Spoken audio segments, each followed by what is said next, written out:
ng kaliwanagan ay pinapawi ang kadiliman. Amen?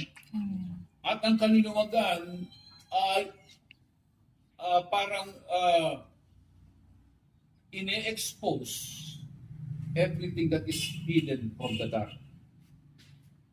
Ibig sabihin, pagka merong hidden from the dark, ito yung mga akala natin tama. Amin tayo doon. Akala natin tama. Pero pagka nabigyan ng kaliwanagan, hindi pala tama. Kaya nga, ang sabi ng Psalms 119, sabi niya, your word. Again, word. When talk about word, talking about Jesus Christ Himself, God Himself. Okay? Nasabi niya, your word is the lamp unto my feet. It is the lamp unto your feet. Ito yung ilaw sa aking daanan. Sabi niya, and the light unto my path. Ibig sabihin, mga kapatid, pagka wala si Kristo sa iyong buhay, hindi mo malalaman kung ano yung daan mo.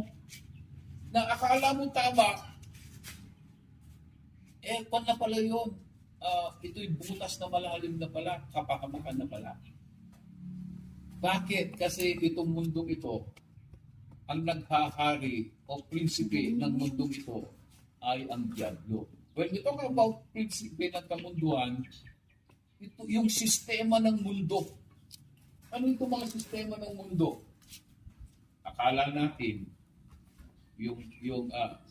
akala natin tama yung pakikipaglibin. Tama? Akala natin okay mo kung maglilibin ka eh. Di ba?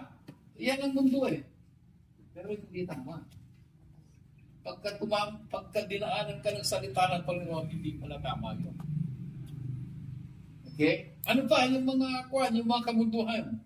Okay? Naakala natin yung red taping sa mga akala natin, okay, dahil pag-bumig.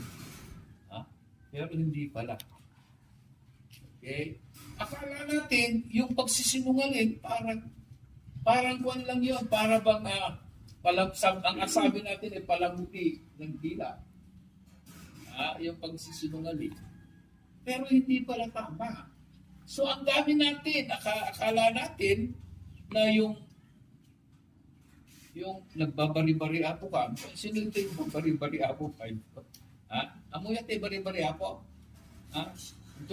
Dumalan ka diyan na tipuno sa nuno sa